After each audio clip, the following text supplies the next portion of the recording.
aí tem uma questão que eu acho muito bacana quando a gente pensa em lendas, quando a gente pensa em mitos. Os mitos são narrativas que conferem sentido para a nossa vida e para a nossa história. Né? Então, mesmo que você não tenha aí toda essa história da sua família, né, eu queria que você falasse um pouquinho para a gente qual a importância de resgatar os mitos e lendas que conferem identidade ao seu povo, e esse povo que também é nosso povo, né, que também constitui a nossa identidade brasileira. O que sustenta uma árvore é a raiz, né? Então, obviamente, se você não tem raiz, você não sabe de onde veio a sua origem, você é um cara meio solto no ar, né? Então, acho que conhecer a qualquer identidade, qualquer religiosidade, qualquer cosmogonia de um povo, em última análise, dá assim, certificação de que você é um povo de determinada região, que você tem uma história para contar, que você tem uma ancestralidade, tem uma singularidade, que é uma coisa muito importante. Semana passada, eu estava em Porto Alegre, e aí eu estava lendo um livro que, infelizmente, ele não tem em português, só tem em espanhol. Mas muito interessante, porque fala do trabalho de ONGs na África, né? E o autor, que trabalhou durante muitos anos em ONGs espanholas, ele fala por que não deu certo. Né? Uma das coisas porque não dá certo é porque as pessoas que vão lá cheias de boas intenções, e o inferno está cheio de gente cheia de boas intenções, né? Elas vão com a concepção de que eles vão ajudar ao africano, vão ajudar um povo que, em princípio, a grosso modo, não tem história, não tem filosofia, não tem nem cara, não sabe se administrar, então eles precisam de pessoas que vêm de fora. Não dá certo, né? Porque você despreza. Então, qual a importância de uma lei como a 10.639? Né? É resgatar para uma parcela ponderável. Aliás, eu acho engraçado que eu até discuto isso, né? Porque quando você fala o afrodescendente, o negro, de uma maneira geral, no Brasil, ele é tratado como minoria. Mas isso não tem base no real. Verdade. 10.639. Sim, a 10.639 é de 2003, logo no início do governo do Lula, e ela propunha que se trabalhasse nas escolas a cultura negra, de uma maneira geral, e questões que fossem atinentes aos afrodescendentes. Não só questões de religiosidades e cultura, mas também a problemática de ser negro na sociedade brasileira. Né? Depois tem a 11.645, né, eu acho. Uma coisa muito bacana nessa lei também, que eu acho que é legal a gente saber, por exemplo, eu sou professora de filosofia, todo mundo aqui estuda filosofia, ou já estudou, né? A gente costuma dizer que a filosofia começa na Grécia, né? Século VI a.C., com quem? Com quem? Com Tales de Mileto, né? Com os pré-socráticos.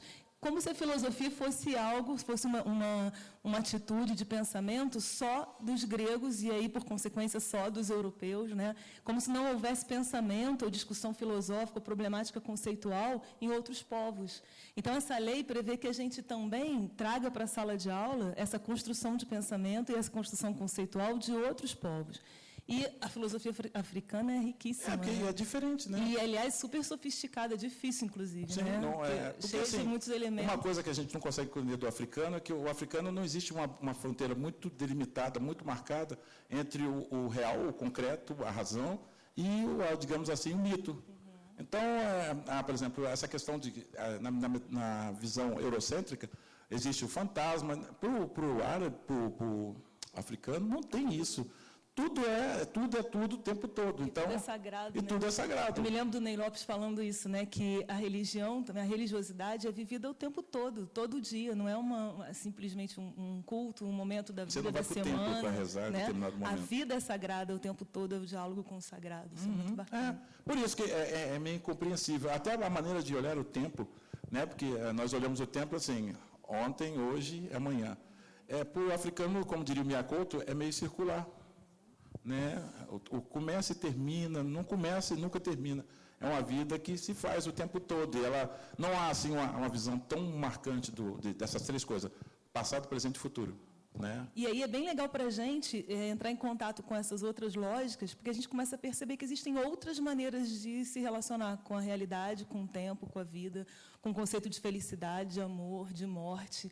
Não só a nossa, porque a gente tende a naturalizar a nossa maneira de ver o mundo como se fosse a única possível, né? E quando a gente começa a descobrir lendas, mitos, concepções de mundo, a gente começa a perceber, caramba, não é só a minha maneira de ver o mundo. E, de repente, eu posso aprender muito com outras maneiras de ver. E isso é fundamental por simples razão que nós não somos um povo monolítico, ou seja, não somos só brancos, não somos só índios, não somos só negros, nós somos esse todo. E esse todo que, quando começar a ter uma visão de igualdade, porque até pouco tempo atrás, até hoje mesmo, né, o Paulo estava falando aqui, o poeta, sobre essa questão dos tempos que nós estamos vivendo. Ainda é complicado, sabe, quando parece pacífico, né, lendas da África. Qualquer ser humano minimamente consciente e coerente e racional perceberia que nós estamos falando de lendas, não estamos falando de religiosidade. Só que em muitos lugares, em muitos contextos, um simples livro desse adotado por um professor significa que o professor vai ter muita dor de cabeça, porque irá aparecer certos grupos, né, que irão ligar a questão das lendas africanas à questão de religiosidade de matriz africana, que são coisas totalmente distintas. Podem ser discutidas e devem ser discutidas, porque a gente não, até o Império Brasil, o Brasil tinha uma religião oficial, a católica. Com a República, deixou de haver, o Estado é laico. Então, o Estado não pertence à Igreja Católica, à Igreja Evangélica, à muçulmana, à judaica, a nenhuma. Ela pertence a todos que têm uma religião e devem ser respeitados. E ela não deve penetrar os limites instituídos para as instituições. Por exemplo, a escola é laica. Então, você não precisa, por exemplo, eu não sei em que lugar promulgaram a lei agora que a gente tem que ler a Bíblia. Não, está tudo bem que se nós fôssemos só católicos ou eventualmente até evangélicos. Mas... Tem uma lei, no próprio Estado do Rio, né, tem uma lei da obrigatoriedade da Bíblia nas bibliotecas municipais. Há pouco tempo atrás, num município aqui do interior, que eu não lembro, teve uma confusão danada, porque o pessoal da escola e da prefeitura local achou que as crianças, antes de entrar na sala de aula, deveriam cantar um hino religioso, que eu não sei nem qual é. Né? Eu também tenho pouca afinidade com religiosidade, porque eu sou agnóstico. Né? Eu detesto coisas que separam as pessoas. Então, políticas, ideologias, religiosidades, só separam. Na verdade, nas bibliotecas deviam ter livros de todas as religiões, para a gente entender todas as constituições das culturas, dos povos. Sim, e não até para não ser vítima do preconceito. Né? Exatamente. Eu gosto de lembrar uma ideia que eu acho muito bacana. Ontem, até na mesa, essa ideia apareceu, e é uma ideia muito potente para a gente entender uma coisa. Como nós somos filhinhos da Grécia, né, nossa cultura ocidental, a gente herdou de Platão uma ideia muito forte, que a gente vive, né, sob a égide dessa ideia até hoje, ela orienta a nossa vida, né, que é a ideia de que a gente identifica bom com belo, com verdadeiro. E observa bem, é sinônimo, né, na concepção platônica, bom, bondade, verdade, beleza. Então, o que acontece? Repara como é que a gente fala com as nossas crianças. Quando as nossas crianças fazem uma coisa correta, o que a gente diz? Não, quando a pessoa fala... A criança... Hã? Que bonito, né? A gente vira para a criança e fala, nossa, você é tão bonito, muito bem. E quando faz uma coisa errada, o que a gente fala? Que feio, que coisa feia. A criança é feia? Ou é bonita? Ou ela é correta? Ou ela está errada? Só que a gente identifica, não é? Aí, o que acontece? Observa bem. Isso é muito sério, porque a gente orienta a nossa vida dessa forma. Né? A gente acaba identificando bom com belo. Só que a gente antes identifica belo com aquilo que nos é confortável, com aquilo que a gente tem uma certa familiaridade. E tudo aquilo que nos é estranho, a gente identifica como feio. Imediatamente, a gente faz a relação. É estranho, é feio. E ser feio é errado. Entenderam o problema? Olha quanto problema que a gente tem por causa dessa identificação que é conceitual. O preconceito nasce daí. Não me é familiar, me parece estranho. É estranho mesmo, porque não é familiar. Então, por exemplo, se você cresceu numa família evangélica que não está acostumado com imagens, aí você vai numa igreja católica e te parece estranho, causa um estranhamento, porque você não está acostumado. Mas não quer dizer que necessariamente porque te causou estranhamento é errado, só é estranho. A partir do momento que você começa a conhecer, deixa de ser estranho. E você começa a entender também toda a lógica que está por trás daquela prática. Né? Então, a importância da gente conhecer, eu acho um barato, a gente tem que ser cada vez mais curioso, conhecer cada vez mais outras culturas, outras lendas, outras histórias. Porque quanto mais a gente conhece, mais a gente elimina e minimiza o preconceito. Porque o preconceito é fruto da ignorância. Se a gente ignora, a gente estranha, aí a gente identifica com errado, mas não é errado. Né? É um negócio tão esquisito que algumas religiões ditas de matriz africana nem são de matriz africana. Exatamente. Né? São brasileiras. São brasileiras. E tem muitos elementos indígenas, muitos elementos católicos. Né? A Umbanda, a Umbanda surgiu no Brasil de kardecistas. Exatamente. Né? No Rio de Janeiro, não tem nada a ver com o africano. O homem era branco, inclusive. Né? Então, assim, muito... nesse aspecto, a mitologia africana, de uma maneira geral, ela não tem essa preocupação tão platônica de, por exemplo, belo e feio, mal e bom. Isso não funciona. A própria imagem do diabo, né, que é tão incluída nessas religiosidades, não existe nas religiões africanas. Você é mau e você é bom. Né? Você é responsável pelas coisas. Eu acho até mais realista do que essas religiões que precisa de uma figura, de uma caricatura. Esse maniqueísmo. Não, aliás, outro dia eu falei, quase que apanhei. Eu ganhei um bilhete no final da palestra. Né? Eu até gostei do bilhete, a mulher falou, a carta dizia que eu era um autor muito legal, gostou da palestra, coisa e tal, mas certamente eu arderia no fogo do inferno. Né? Porque você está falando da África, é isso? Não, o que é o seguinte, eu falei, foi um comentário até meio irreverente, né, mas, sabe, o meu sarcasmo vai de acordo com a estupidez do alheio, né, do cara que eu estou falando. Boa. Então, Merece. Sabe, assim, como todo mineiro, eu tinha um cabedal de tios que eu estou conhecendo agora. Mas tinha um tio que eu gostava muito, que ele falava que só um idiota discute com um idiota. Né? Aliás, ele é mais idiota que idiota, porque você está discutindo com um cara e está perdendo tempo. Né? E aí eu comentei que, para certas religiões, é muito interessante ter alguém que fosse catalisador de todas as culpas. Né? Então, por exemplo, o diabo é um negócio bacana. Para certas religiões. Facilita a vida. Porque eu traí minha mulher porque eu fui... Estava possuído. O diabo que... né? Quer assumir a responsabilidade. Eu causei um desfalque maravilhoso na minha empresa porque o diabo... Né?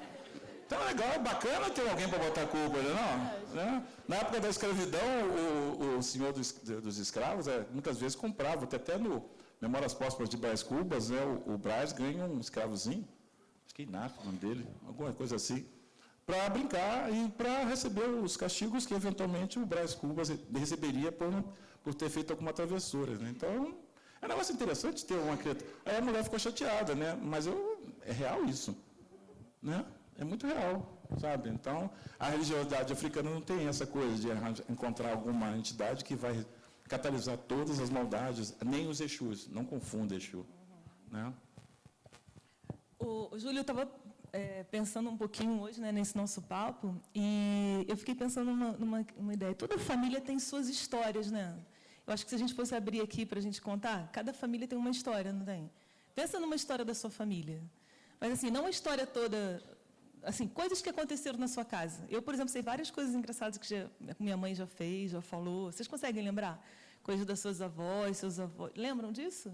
Histórias da família. E quantas vezes vocês já contaram essas histórias? Muitas. E já reparou que quando a gente conta essas histórias, a gente reinventa essas histórias, a gente dá um outro sentido, né? A gente lembra num determinado momento para exemplificar alguma coisa, não é? E observa bem uma coisa muito curiosa, fiquei pensando, essas histórias, elas vão criando também, elas vão construindo a nossa identidade, a identidade da nossa família. Né? Eu, por exemplo, meus filhos, eles conviveram um pouco com a minha mãe, porque ela morreu muito cedo. Mas eu conto tanta história dela, que parece que eles são íntimos da minha mãe, de tantas histórias que eu conto. E isso vai construindo uma identidade da família, daquela pessoa. Né?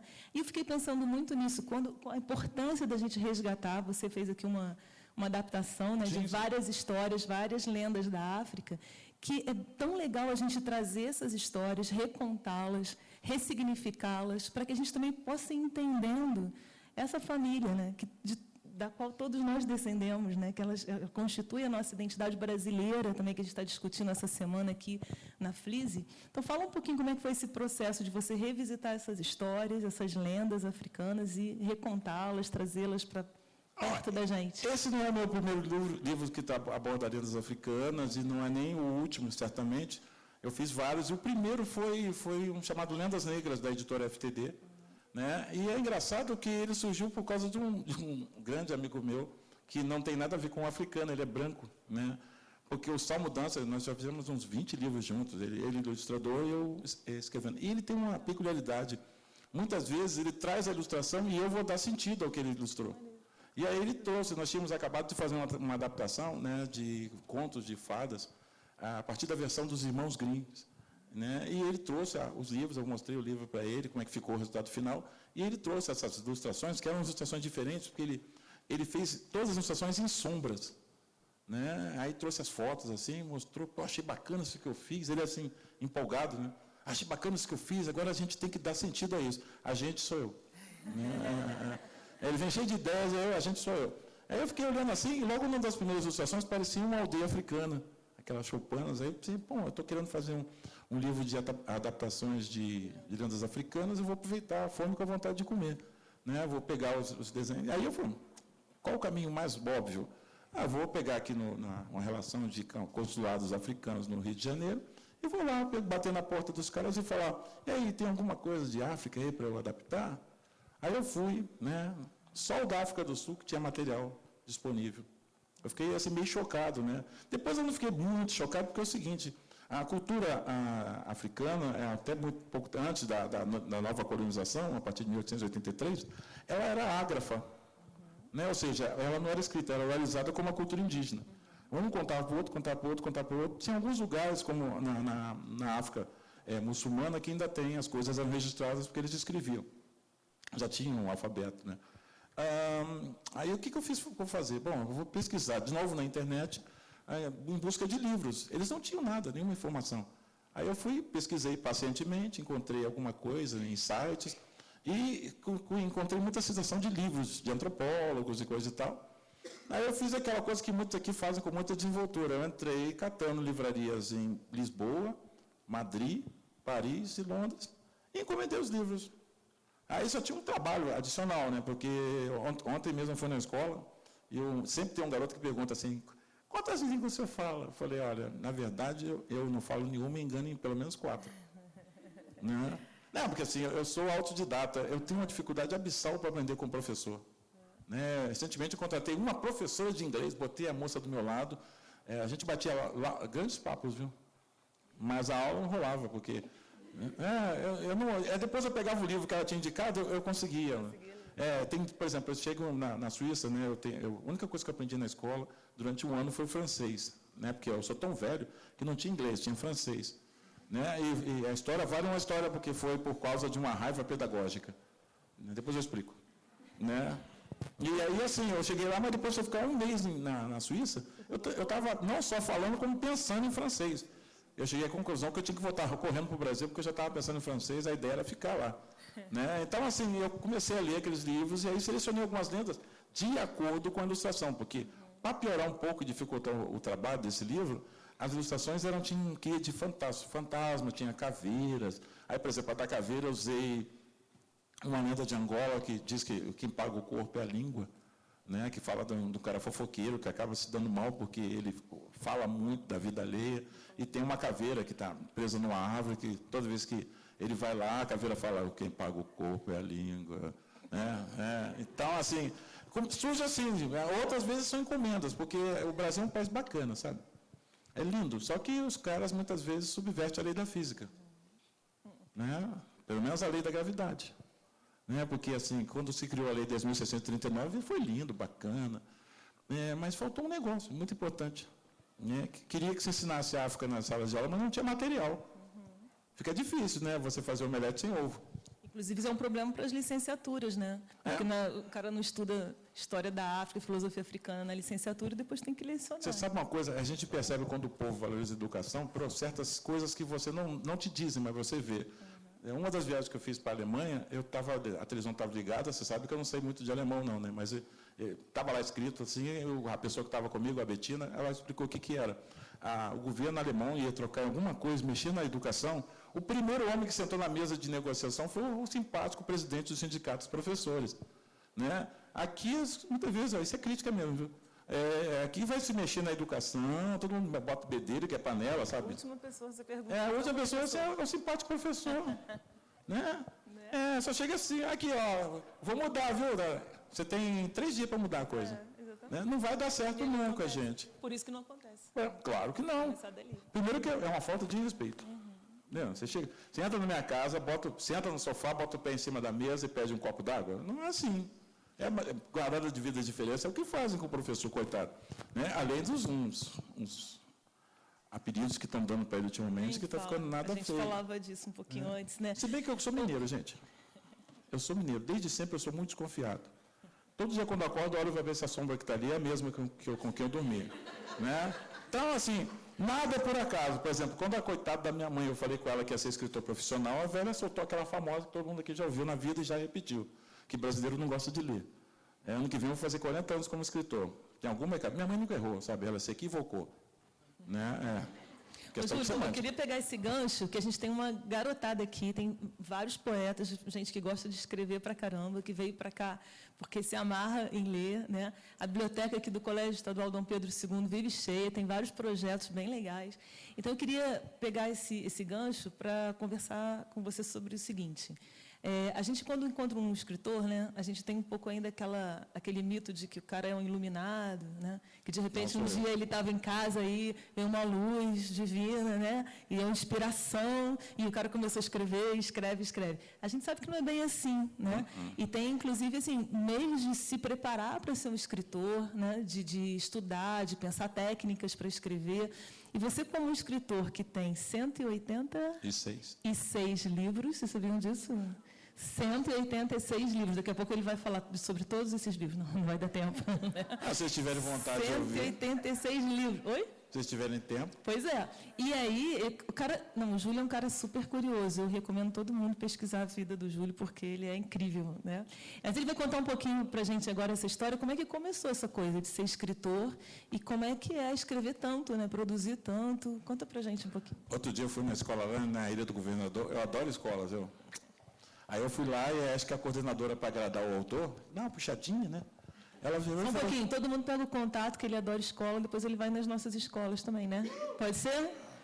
Então, já está convidado. Tem que convidar, senão não é. Então, assim, cheguei lá, fiz a palestra, a mulher ficou bestificada, aquela cara assim. Aí ela falou assim, juntou as crianças e falou, olha, crianças, a gente nem acredita, né?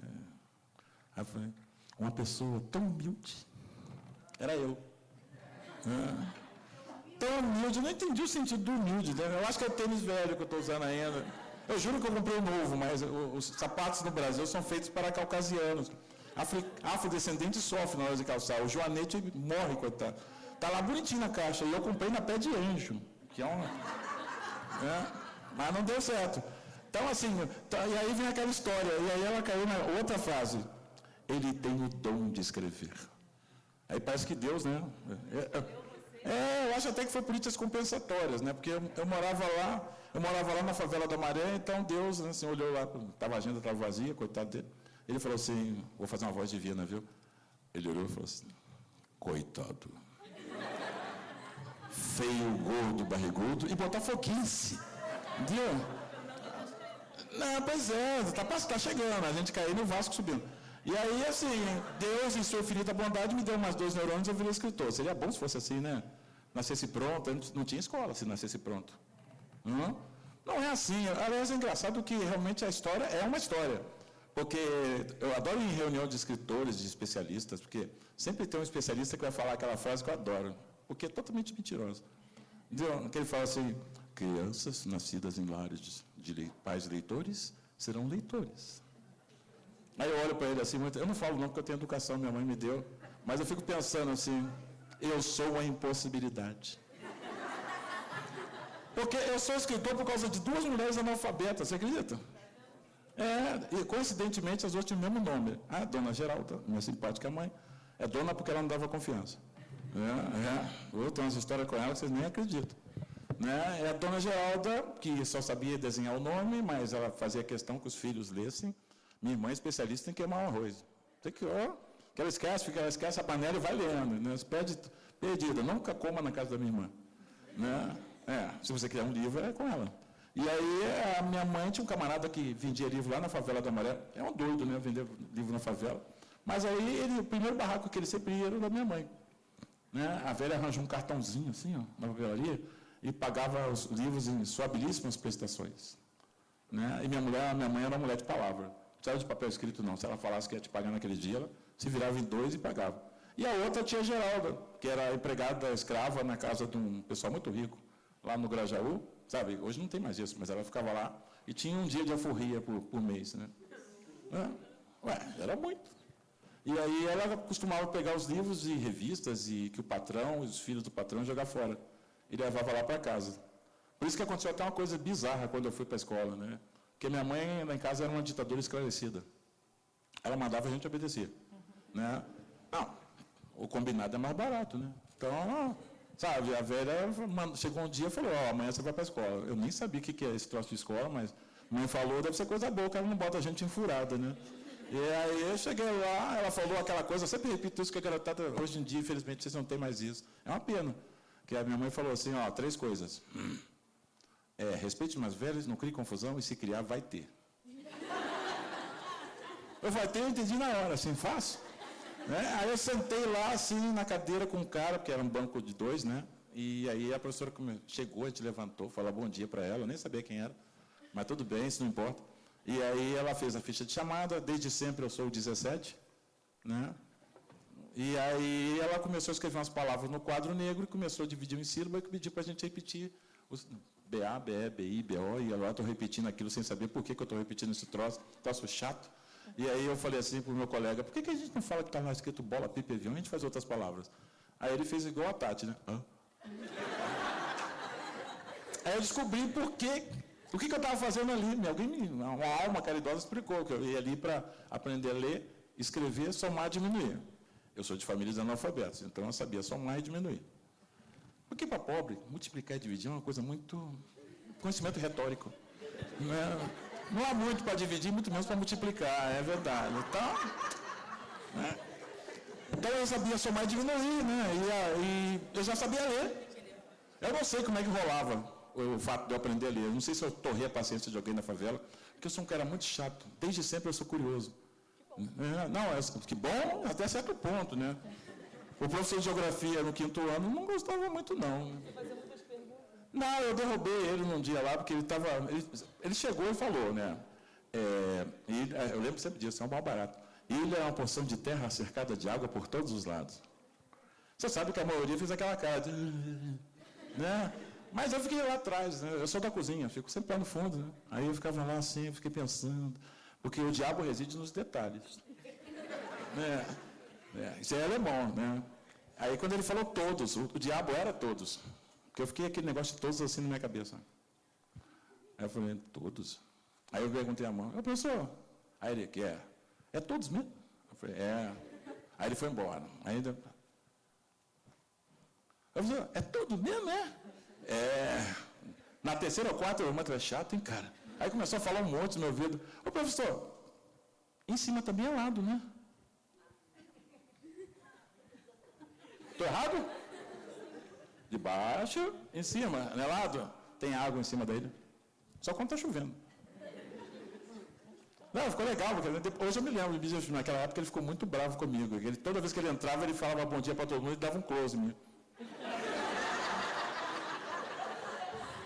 Foi ele que começou, não?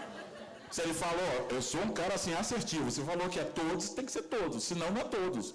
Né? Vamos encontrar uma definição melhor.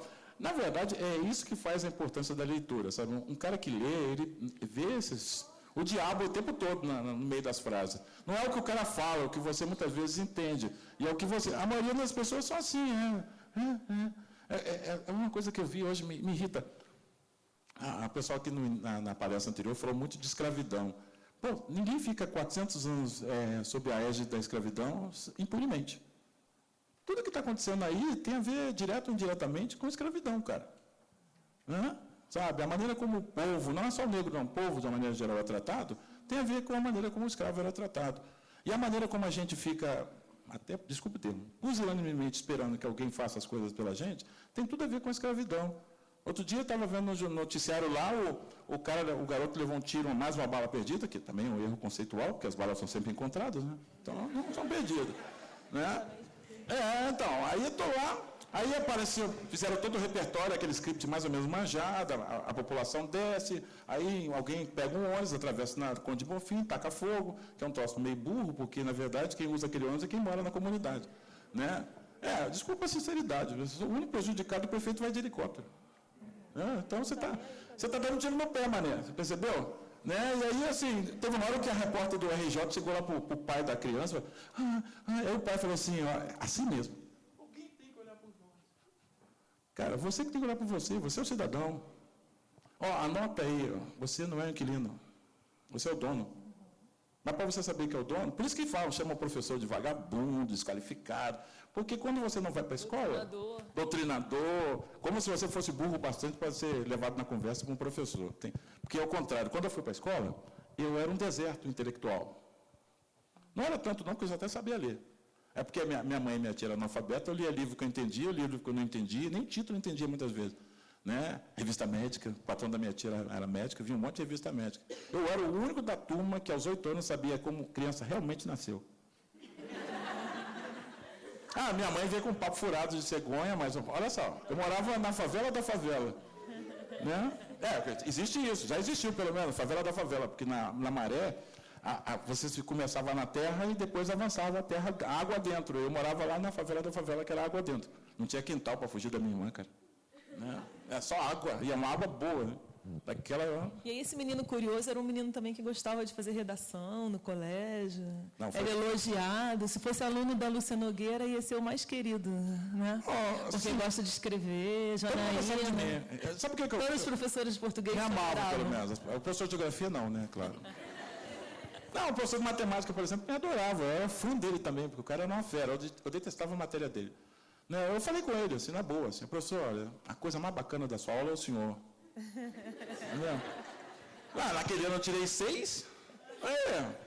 Nem minha história, que eu era minha paixão, eu era o chato da aula de história também, você sabe, né? Porque, no primeiro semestre o professor olhava para frente, no segundo ele olhava para lá, porque eu estava lá. Né? Mas aí você escrevia muitas redações lindas. Eu vou contar uma coisa bacana. Fazer redação linda, a professora me amava. Eu imagino. E meus colegas que não gostavam de redação, mais ainda. Porque assim, como bom mineiro que eu sou, eu sei enxergar quando há uma boa oportunidade de negócio no ambiente. E aí eu tinha o César para minha mãe. Todo mundo tem na escola, se for um pouquinho inteligente, um colega que é o oposto dele. César é aquele camarada que vocês devem conhecer. Não dê nomes, porque o pessoal adora citar nome, não cita nome. É assim, aquele camarada que se cair de 4 não levanta mais. Que tira a carteira de identidade no IBAMA. Então, o César era esse, né? Era o cara mais forte da sala. Está explicado, né? Cara, né? Que só um troglodita acredita na violência. Né? Então, assim, o César odiava fazer redação. Aí um dia ele sentou comigo. E aí a professora passou a redação, vai fazer a redação em 15 minutos, acabou, bonito, toma lá, e ficava quieto, esperando o resto fazer. Aí teve uma hora que ele virou e falou assim, acho que ele não estava afim mesmo naquele dia. Você faz a minha redação?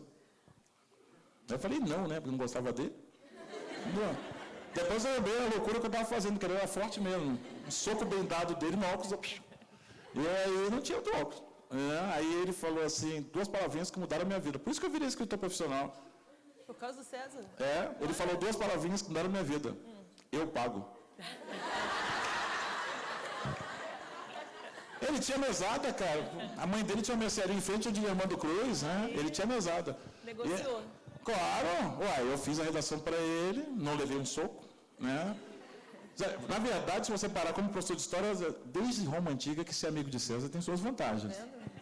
Eu até fiquei folgado, ninguém se metia comigo, porque...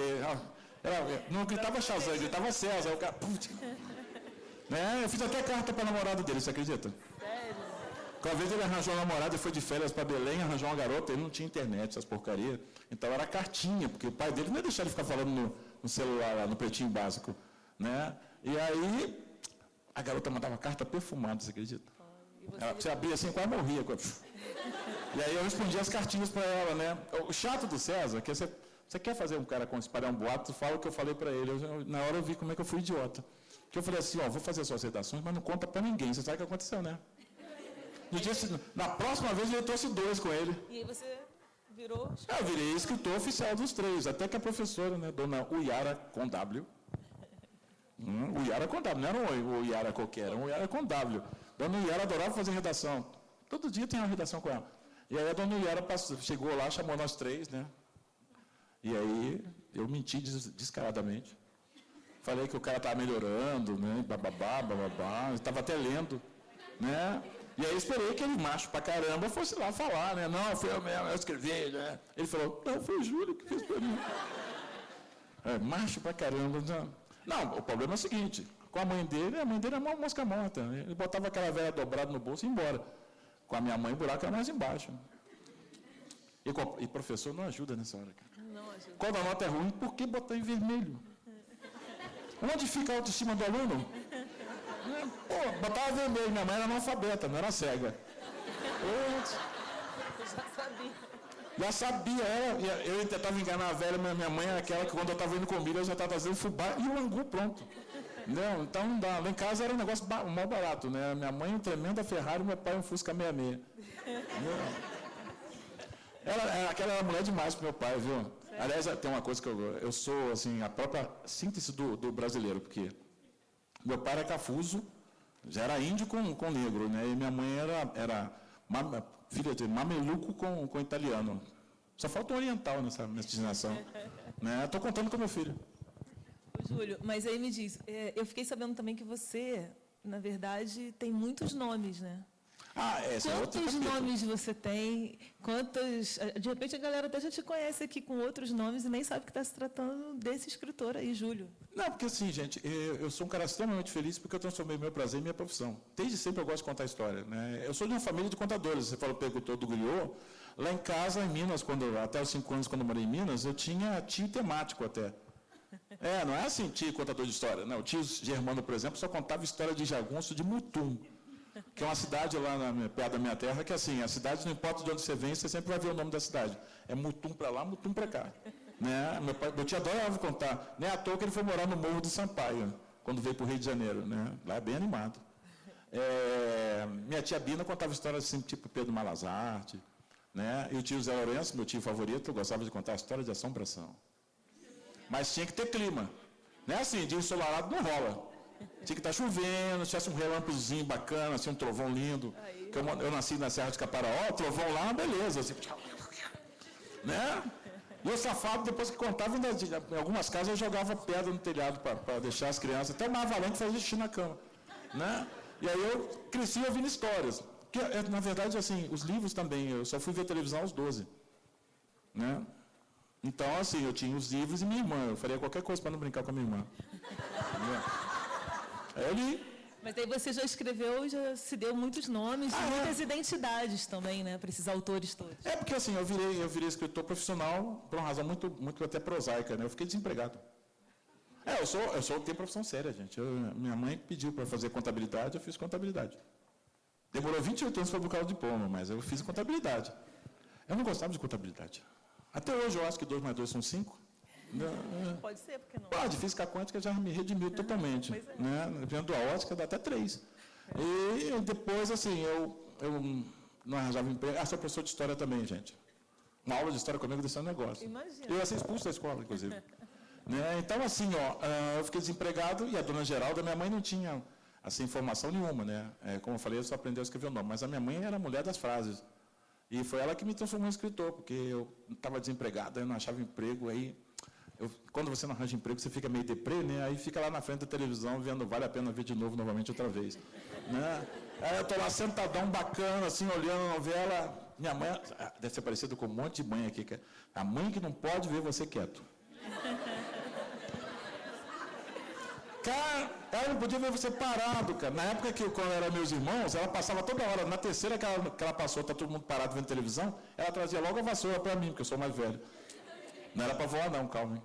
Então, assim, ela virou para mim, que eu estava lá caladão, lá meio caidaço, ela virou, deu logo um Prozac dela, né? Falou assim, meu filho, homem que tem imaginação e vergonha na cara, nunca fica desempregado, não, viu?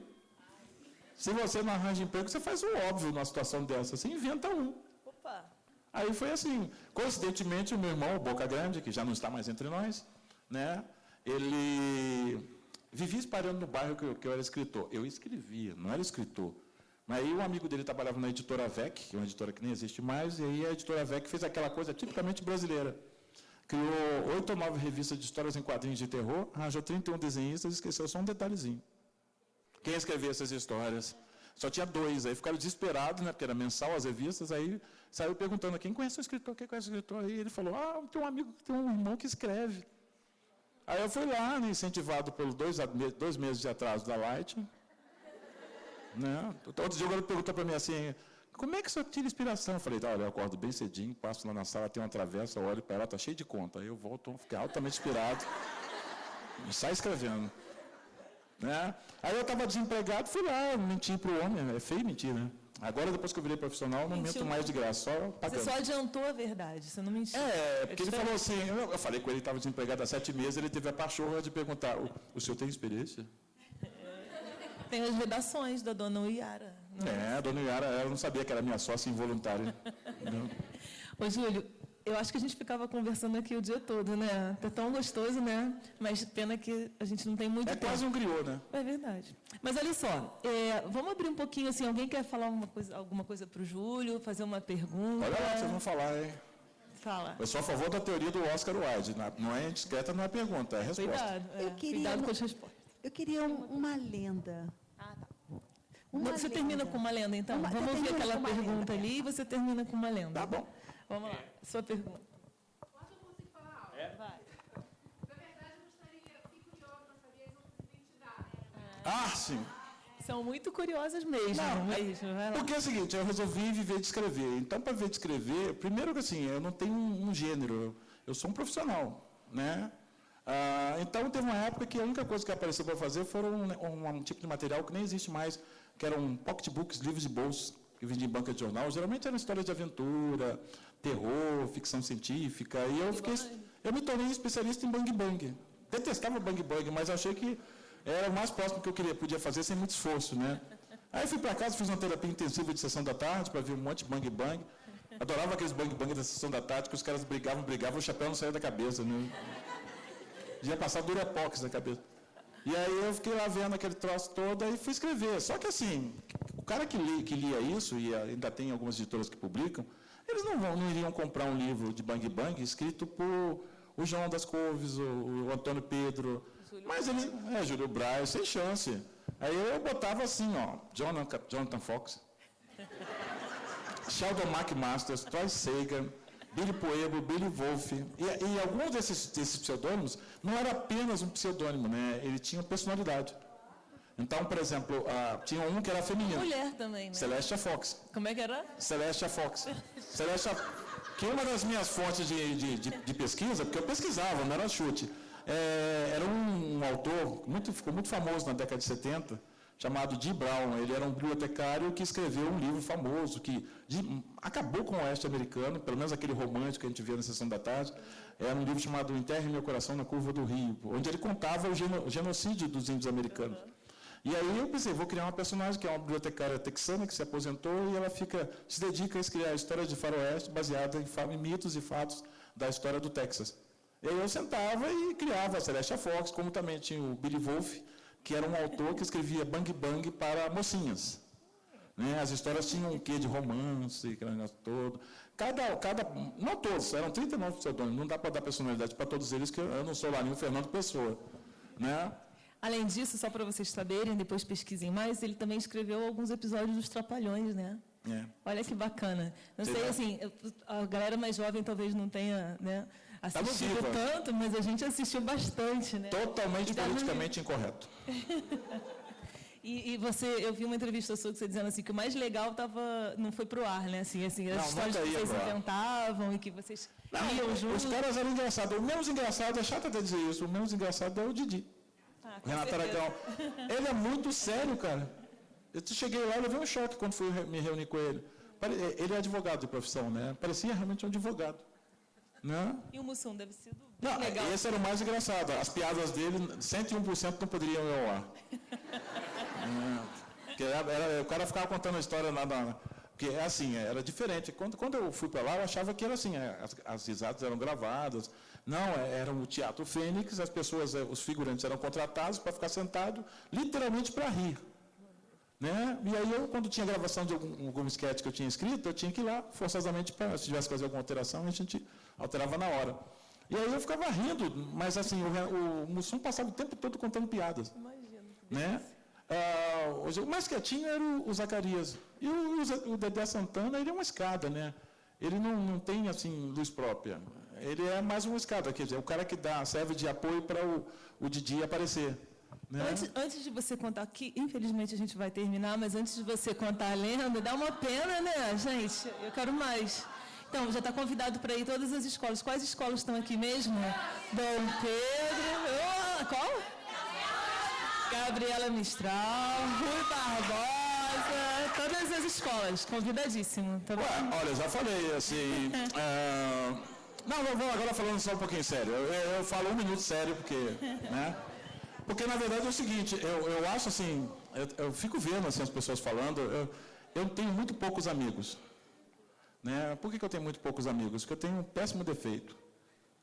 Quando eu vejo alguma coisa errada, eu até tento ficar quieto, viu? Mas aí, depois de algum tempo, eu falo, né? O que eu estou pensando. Pessoas que falam o que estou pensando sofrem muito, viu? E tem poucos amigos, mas são bons amigos. Né? Só aqueles caras para atorar a gente quando fica falando a verdade para os outros. Então, assim, eu fico vendo todo mundo falando que o Brasil está ruim, e evidente isso é uma verdade, e que a educação está sofrendo muito, coisa e tal, também é verdade, que as pessoas deveriam ler, mas eu acho que, por um lado, tem muita gente falando isso, mas na hora de dar a sua cota de sacrifício, fica pensando em cachê. Parabéns. Eu também gosto de dinheiro, antes que alguém se iluda aí, eu também gosto de dinheiro, mas dinheiro não é 100% para mim, é 85%. E aí, não é 100%. Então, assim, mas eu acho que eu sou fruto da escola pública. Eu acho maior graça quando eu fico vendo na televisão algumas autoridades e alguns estudiosos falando assim, nós temos que criar uma educação de qualidade para o Brasil. Já houve. Eu sou fruto dela. Né? Eu estudei lá bonitinho com a dona Maria da Glória, a dona Maria Alice, dona Uyara, minha sócia, né? Professor Caram, meu querido professor de matemática. Eu gostava dele porque ele era um professor enciclopédico. Ele sabia até matemática. Né? Então, assim, o autor tem que fazer o que ele pode fazer. Assim, a única coisa que eu tenho, minha arma, é a palavra. Né? E a gente tem que levar as pessoas para acreditarem que a palavra é uma coisa transformadora. Né? Você não pode partir para essa de que tem muita gente acreditando em violência. Só que desde criança eu sempre acreditei que violência é um negócio meio chato, porque tem sempre alguém mais forte que a gente. Né? Agora a inteligência é o mais barato, cara. Quando não serve para nada, serve para você deixar o cara meio encafifado, porque até ele entender o que você falou, você já até fugiu. E é a grande força, né? É a grande... Você vê que a inteligência dobrou até o César. Pois é. Tá vendo? Ficou meu amigo. Sabe que outro dia encontrei com ele lá no SESC, na Suam. Que né? Mas, calma, ele não está estudando nem é professor, ele trabalha na secretaria.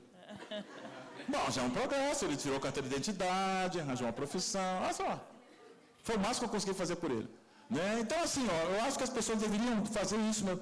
A gente faz tanto mutirão para tanta bobagem, vamos fazer um mutirão para tentar mostrar... Sair do pedestal da academia, né? E pisar a escola pública. Eu detesto a academia. Estabelecer esse diálogo é importante. Tudo que prende, cria panelinha, eu detesto panelinha, cara.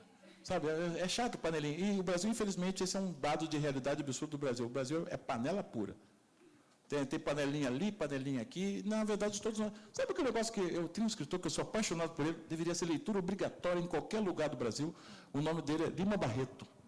Entendeu? Se você quer compreender o Brasil, bacana, bonitão, né? Ele também, eu sou afim dele porque nós sofremos do mesmo mal, coitado do Lima Barreto. Ele falava a verdade. Se ferrou. Em verde e amarelo. Né? Agora o pessoal falando que ele é gênio, mas na época que ele estava lá, ele tentou um monte de vezes entrar na academia, escolher o João do Rio. Nada contra o João do Rio, mas né, o João do Rio era o encravado do Lima Barreto. Né? O máximo que ele conseguia ser.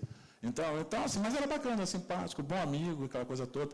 Então, assim, eu acho que a gente deveria pensar nisso, sabe? De convencer esse pessoal. Porque, assim, você não toma posse de nada que você não sabe que é seu. E para você saber que é seu, você tem que ter consciência. E a consciência se faz. Há muito tempo atrás, os professores, nesses quase 40 anos que eu sou autor, sempre me chamam nas escolas para dar o famoso HELP, né, salvamento internacional. Eu tenho que provar para as crianças que ler é importante. E no início eu comprava a ideia e ia lá fazer um discurso apoteótico de que a leitura é de transcendental importância. Cara, ler não é importante, muito menos vital. Ler é simplesmente humano. O que qualifica o humano, o que singulariza o homem, é o fato de que ele escreve e lê. E, consequentemente, por conta disso, ele também, obviamente, pensa. Quando você abdica dessas três coisas, lamento, cara, mas entre você e o seu cachorro, só tem uma coisa. Por enquanto, ele está de 4. E ele consegue ser mais legal às vezes, né? Prefiro o cachorro. Então, tem que ler, cara.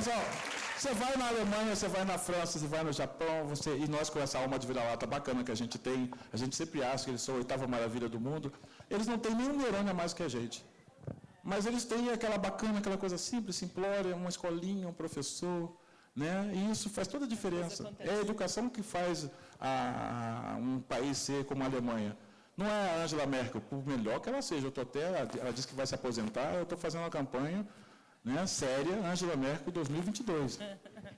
Mas ela traz o ministério também, vem tudo um pacote fechado, né, porque ajuda. Se puder trazer o Congresso, também está jóia. Ô, Júlio, eu quero te dar uma notícia. Agora você já tem muitos amigos, tá? Já era. A gente vai mergulhar nos seus Mas não sou igual do meu filho, não, né? O seu filho? Os amigos do seu filho? Meu filho, quando ele tinha 12 anos, ele falou assim, pai, quantos amigos você tem? Eu falei, tem uns 5, cara. Aí ele fez aquela frase idiota que todo jovem faz ultimamente. Só? Só. Aí ele estufou o peito cheio de orgulho cívico e falou, eu tenho 1.247 amigos. Eu me vi obrigado a provar a ele que ele não tinha 1.247 amigos. Não façam isso, viu? O fio do computador estava aqui, ó. Aí eu enrosquei o pé assim no fio do computador e... vários amigos. Eu nunca vi 1.247 pessoas sumirem tão depressa. Ninguém consegue, na experiência humana, porque deve durar uns 80 anos, em média, ter 1.247 amigos. O título de amigo é um título muito exclusivo. Né? Não você dá para qualquer idiota, não. Você dá para amigo mesmo. O cara que mergulha no rio para te salvar quando você está afogado e lá pelo meio do rio descobre que não sabe nadar. Esse é um amigo. Amigo que fica escolhendo a cor da boia, encafifando ali filosoficamente se vai ou não vale a pena pular na água, esse não é seu amigo. Né? Se está fria a água também, né? De repente. Sabe? Olha, dá para conversar com o Júlio sobre tudo. Você percebeu que ela tem relógio, eu não tenho, né? Pois é. Sabe por quê, né? Tempo é uma abstração. Verdade. Né? Tempo é abstração. Tanto que a gente nem se deu conta que já passou 1 hora e pouco. Não é? Porque dá tão gostoso que a gente nem se deu Fizeram conta. a mesma coisa lá no jogo, enquanto eu escapava ferozmente da mão dele. Porque ele fica perto de você com aquela mãozinha assim, que ele arrasta a mão. Tá bom aqui, seu... Tá ótimo, seu Jô. Deixa eu aqui, Jô. Ô, Júlio, escolhe uma lenda para contar pra gente terminar. Não, você quer que eu conte, assim, eu ia contar uma lenda, mas eu estou pensando aqui, nessas montes de viagens que eu fiz, eu fui para tudo quanto é buraco do mundo, né? Até no Cafundó da Suíça, que a Suíça também tem Cafundó. E aí eu lembro que uma vez eu estava em Basileia, e lá tem um barco, biblioteca, que sobe o rio, sobe e desce. Aí me levaram lá para o barco, assim, sentadinho, as criancinhas, tudo aquele bando de suíços maravilhosos, parecia um anúncio da Nestlé, né? Todo mundo lourinho, assim, de olhos azuis, verdes, coisa linda. Né? Não tinha nem um turco, cara. Puxa, eu me senti um órfão ali. Né? Aí eu estou lá, a professora falou assim, Herr Braz, daria para o senhor contar uma historinha, um caos popular do Brasil para as crianças? Aí Herr Braz puxou da algibeira, que a minha tia Bina contava muito. É curtinho, né? Aí eu segui lá e contei, chama-se Piolho. Né? Que assim, ó, há muito tempo atrás, lá em Minas, existia um sujeito, todo mundo gostava dele na cidade. Era simpaticão, todo mundo amava o cara. Qualquer roda, ele tinha que estar lá, porque ele era realmente um cara muito simpático. Mas, por razões que nem Freud explica e a gente não consegue compreender, ele foi casar com uma mulher que era simplesmente a mulher mais odiada da cidade. O amor é cego, o coração, né? E aí ele casou com a mulher. No início, o casamento até que foi bacaninha, assim, legal, bom, interessante. Era uma boa cozinheira, arrumava a casa direitinho, já falava em ter filhos, que não aconteceram, infelizmente. Mas só que com o tempo, né, ela começou a ficar incomodada, ela ficou com ciúme, na verdade. Porque enquanto ninguém convidava a coitada para a festa, não falava nem bom dia quando passava na rua para ela, ele era assim, insensado. Ninguém podia ver o marido dela que falava, passa lá em casa, vamos comer, vamos almoço. Alguns chegavam até descaradamente falar vai lá em casa, mas não convidava a mulher dele. Aí ele ficava muito bravo. No início ela tentou ignorar, mas sabe, a inveja é um diabo de olhos verdes, né? Então ele está lá olhando assim, teve uma hora que ela não aguentou. Como ela não podia acabar com a popularidade dele, ela resolveu ridicularizar a popularidade dele. E ele tinha um hábito muito feio. Eu tinha um irmão que era assim também. Meu irmão, falecido, que ele ficava o tempo todo assim. Né? Minha mãe ficava apavorada. Quando ele voltava da escola, passava aquele pentezinho fininho para ver se tinha algum piolho. E aí ela começou a chamar. O homem chegava em casa, ela assim, boa noite, piolho. E no início ele levou na brincadeira, assim, pô, essa minha mulher é tão carinhosa, um apelidinho tão bobo assim, mas nem tem problema. Só que ela continuou, né? Ele chegava toda noite, de dia, voltava da rua, já voltou, piolho? Quer comer, piolho? Está cansado, piolho? Daí, com o tempo, ele foi ficando meio chateado. Aí, no início, ele foi na boa, como todo bom menino que se preza. Ele falou, mulher, por favor, eu sei que você faz com tanto carinho esse negócio de piolho, mas escolha outro apelido. Não tem outro, não? Assim, queridinho? Não? Quindim? Docinho? Tá, eu vou pensar, piolho. Aí, no dia seguinte, ele chegava. Ei, piolho, como é que foi o dia hoje? Aí ele já começou a ficar meio bravo. Já falei contigo que eu não gosto de apelido, mulher. Você escolhe outro. Meu nome é João, chama de Joãozinho. Tá bom, piolho. Né? E conforme foi, ele percebeu que ela continuou. Ele começou a ficar realmente irritado. Aí uma vez ele chegou e falou assim, piolho, hoje não tem comida. Aí ele ficou bravo, mulher, vou te pegar, hein? Tu vai ver só. Aí ela falou, tá bom, piolho, mas hoje não tem comida. E aí no dia seguinte, eu sei que todo dia ela chamava aquele cara de piolho e já estava perdendo as tampas. Um dia ele chegou meio, tinha bebido também, ele chegou meio bravo, ela falou assim, você chegou atrasado hoje, piolho. Aí ele não perdeu a paciência. Ele agarrou a mulher pelos cabelos, foi lá no fundo, tinha um poço. Ele enfiou a mulher na água. Aí falou assim, fala, piolho. Aí ele demorou mais um pouco a cabeça, né? Fala, ela. Botou de novo. Aí ficou um tempão. Agora eu quero ver você falar piolho. E não tirou a cabeça dela debaixo d'água. Aí daqui a pouco ele viu os braços dela. E ela fez assim.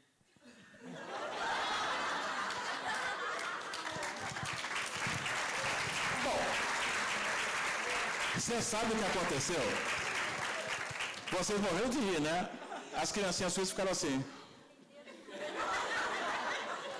Aí eu fiquei todo bolado, né? Assim, aí a professora acho que percebeu que eu estava meio sem graça. Ela virou para mim assim, rapaz, fica chateado não. É que na Suíça não tem piolho. Aí eu olhei para ela assim, mas que país sem graça esse amor, né? Ô, louco, senhora. Pô, não tem piolho? Super prazer ter você com a gente. Nada, foi uma alegria imensa. Muito obrigada.